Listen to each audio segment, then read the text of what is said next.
This is the Mangshan viper, a rare and endangered species of pit viper from China. Now, I know what you're all thinking, and it's an absolutely valid question.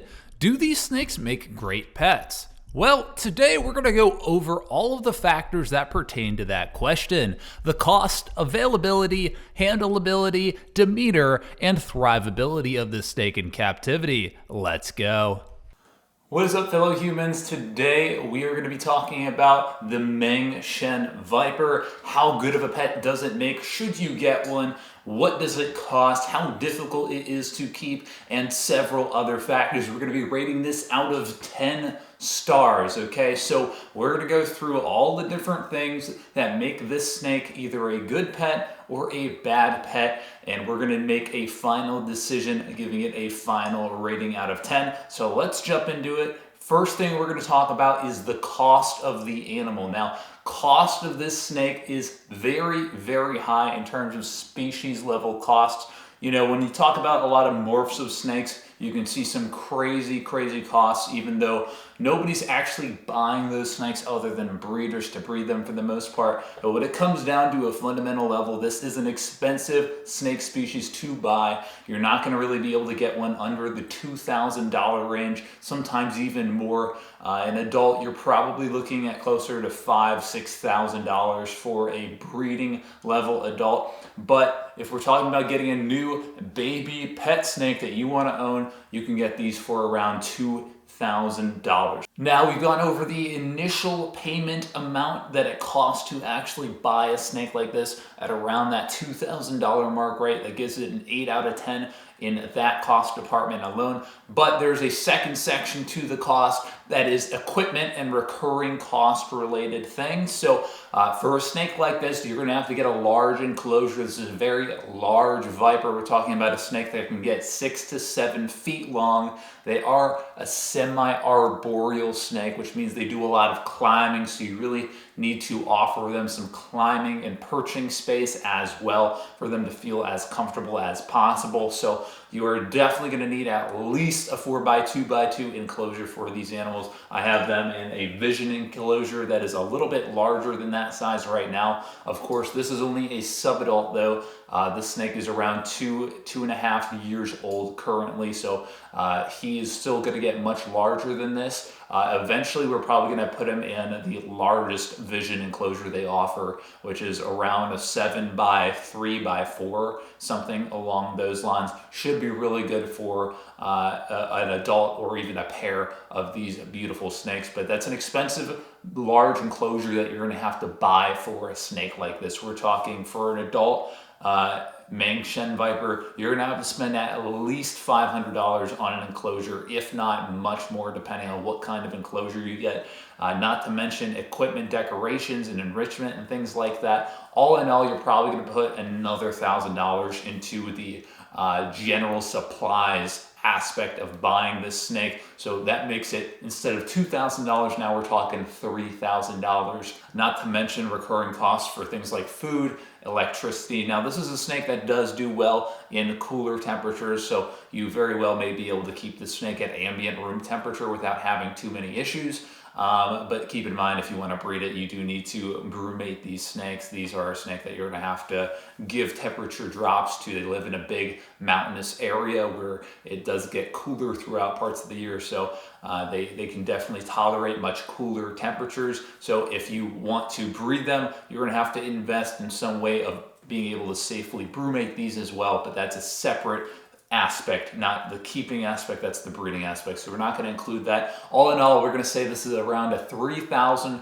to $3,500 snake to own and be able to actually upkeep and give the proper enclosure in the proper environment that it needs. So all in all, for the total cost aspect of owning this snake, we're going to give it an 8.5 out of 10.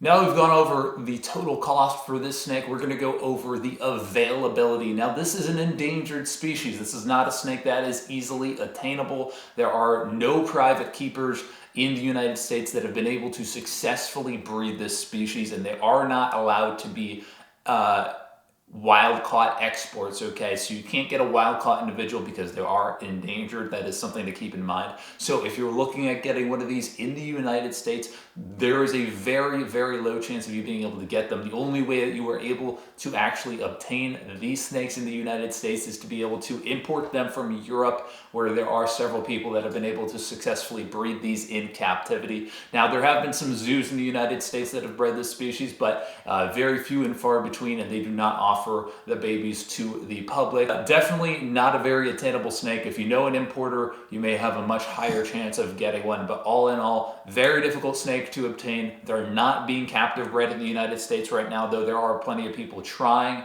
I would give it around we'll give it around a 3 out of 10 for availability. You can find them if you know enough people, but they are relatively hard to come by. So all in all, 3 out of 10 for availability. Now we're going to go over the safety aspect of keeping these animals. So safety for these, remember these are venomous species. So any venomous species is going to have a relatively low safety score, but these are one of the more dangerous, I would say. They don't have a species-specific anti-venom, which means if you get bit by the snake, you would have to use some other anti-venom that would have some kind of cross-reactivity with treatment. I believe they have used the Thai Red Cross hematotoxic polyvalent serum to some effect, at least on one bite. So that may be what they would do for treatment if you were to get bit, but they do not make a specific antivenom for the snake, which, if you think about it, it does make sense.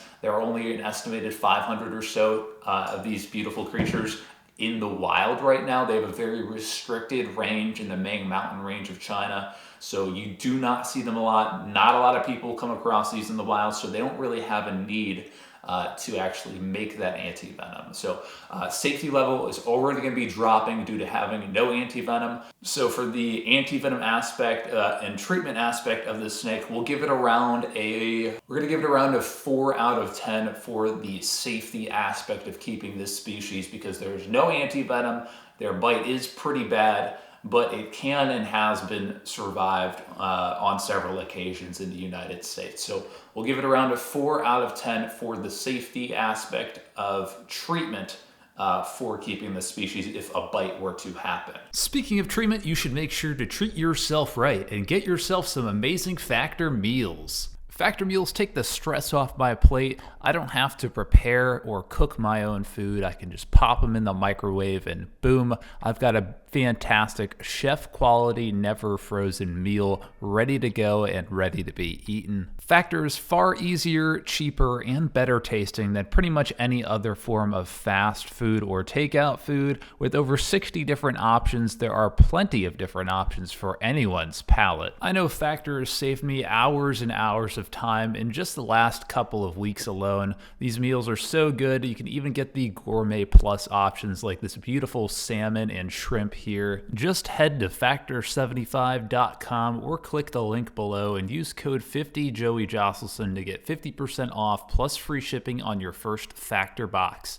That's code 50JoeyJocelyn at factor75.com to get 50% off plus free shipping on your first box. Now we're going to go ahead and rate the demeanor aspect of this snake. So this does kind of coincide with the safety aspect to an extent, but we are going to, for now, keep this as a separate category. So the demeanor of the snake, what that means is how the snake acts to human contact, whether it be overtly defensive, whether it be rather shy. So this is a snake that is a firecracker when they want to be. This is not a snake to be taken lightly. Most vipers, for the most part, are not going to be super aggro.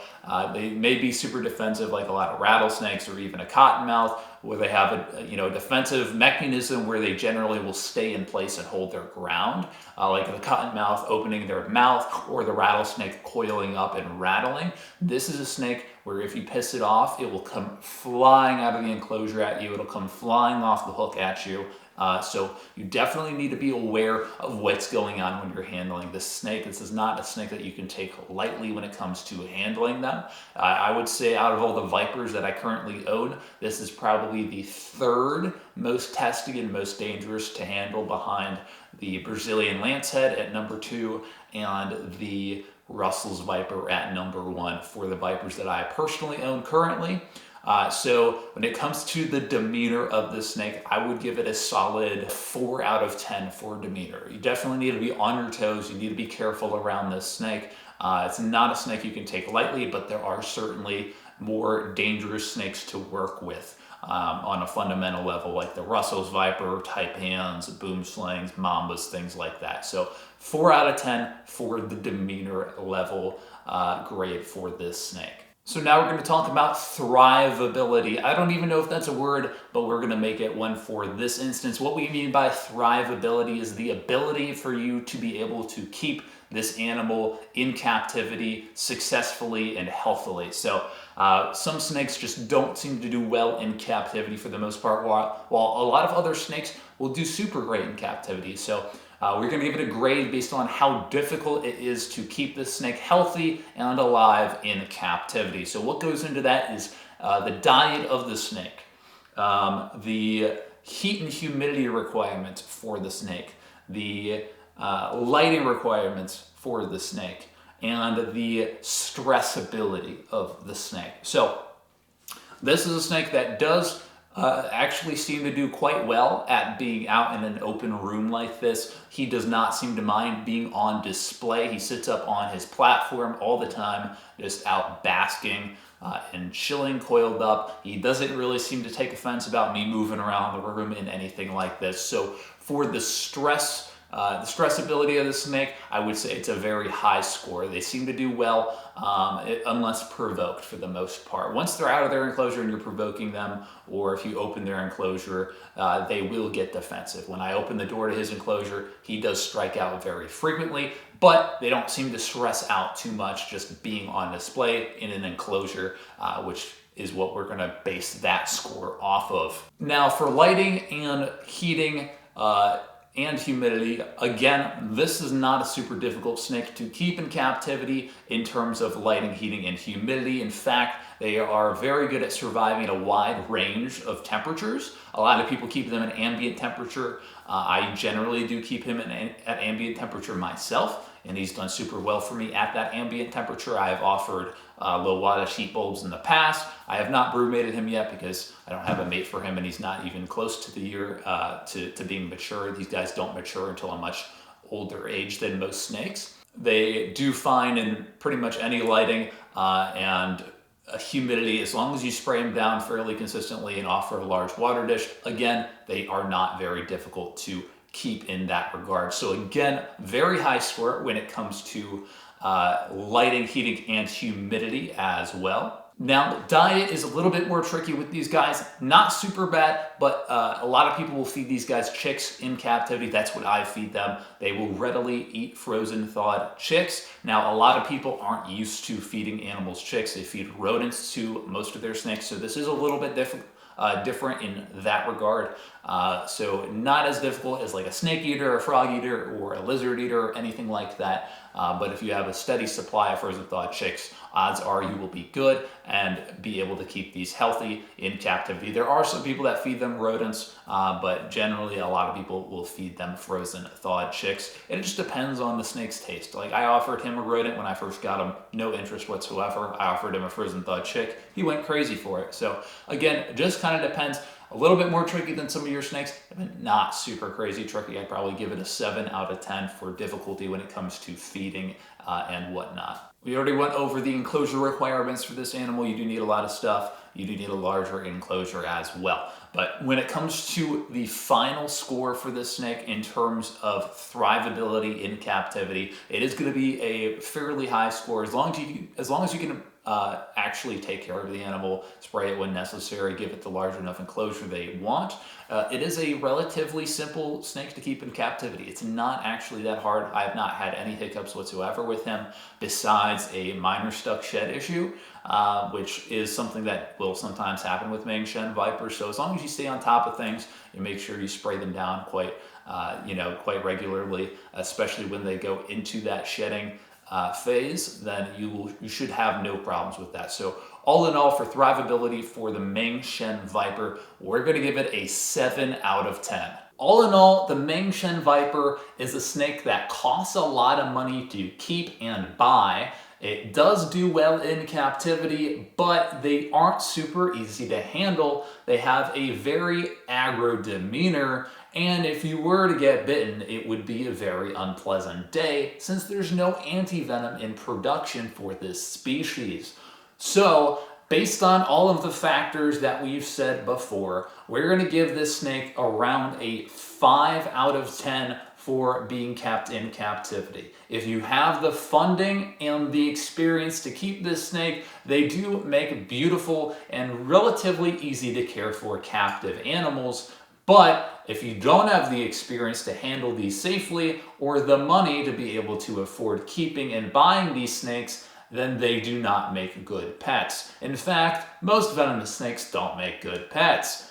But if you have the experience, this is a snake that you can keep in captivity without too many issues. I hope you guys enjoyed this first production of, what should I call it? Do venomous snakes make good pets? I'll see you all on the next one.